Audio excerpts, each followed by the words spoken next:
bertemu lagi di renungan harian ini ya, puji Tuhan. Hari baru, berkat baru, penyertaan Tuhan yang selalu ada dalam hidup kita. Amin ya kiranya.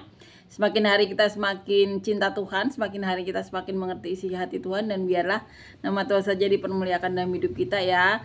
Jangan bosen ya. Memang itu yang harus kita tanamkan dalam hati kita ya.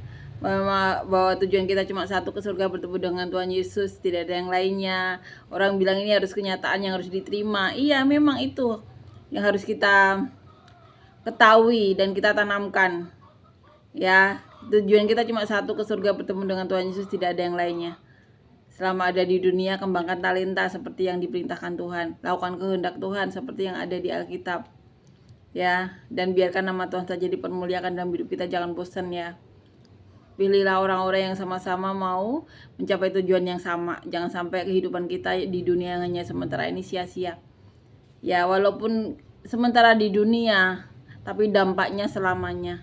Sekali lagi ya, dampaknya selamanya. Selamanya di surga atau selamanya di neraka. Amin ya, puji Tuhan, amin. Kita akan lanjutkan membaca dan merenungkan ayat firman Tuhan, diambil di kitab 1 Raja-Raja pasal yang keempat ayat 21 sampai 34 ya. Judul perikopnya kebesaran Salomo. Maka Salomo berkuasa atas segala kerajaan mulai dari sungai Efrat sampai negeri orang Filistin dan sampai ke tapal batas Mesir ya. Mereka menyampaikan upeti dan tetap takluk kepada Salomo seumur hidupnya ya. Jadi mereka takluk dan memberikan upeti ya. Adapun persediaan makanan yang diperlukan Salomo untuk di sehari ialah 30 kor tepung yang terbaik dan 60 kor tepung biasa, 10 ekor lembu gemukan dan 20 lembu gembalaan dan 100 ekor domba.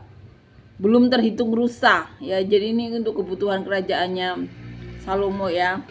Kijang, rusa, dandi, dan gangsa piaraan.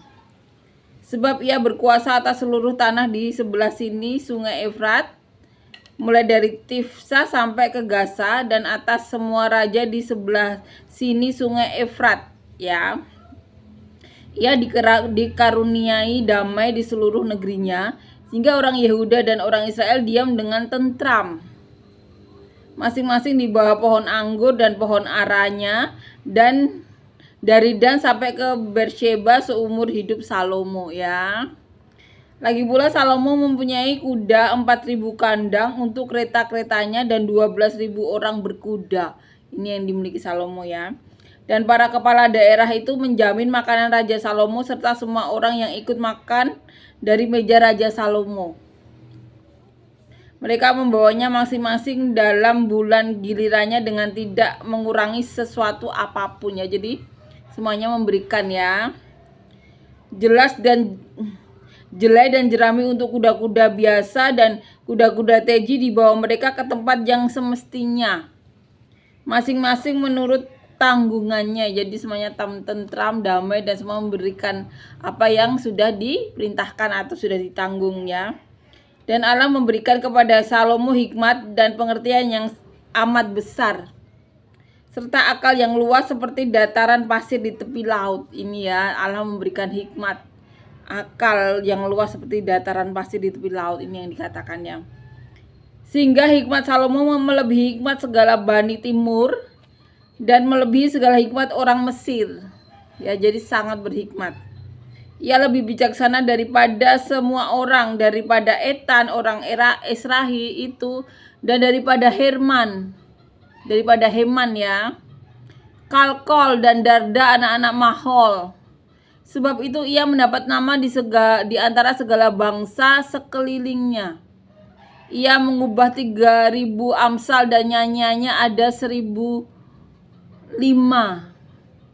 Ia bersajak tentang pohonan dari pohon aras yang di gunung Libanon sampai kepada hisop yang tumbuh pada dinding batu. Ia berbicara juga tentang hewan dan tentang burung-burung dan tentang binatang melata dan tentang ikan-ikan. Maka datanglah orang dari segala bangsa mendengarkan hikmat Salomo, dan ia menerima upeti dari semua raja-raja di bumi yang telah mendengar tentang hikmatnya itu. Ya, itu yang terjadi di masanya Salomo, dikatakan tentram, semuanya memberikan upeti ya semuanya memberikan tanggungan yang ditanggung masing-masing itu semuanya dilaksanakan penuh dengan kedamaian, ketentraman. Amin ya, puji Tuhan, amin. Ini yang kita pelajari di perikop hari ini ya. Sampai bertemu di renungan selanjutnya. Tuhan Yesus memberkati. Terima kasih banyak.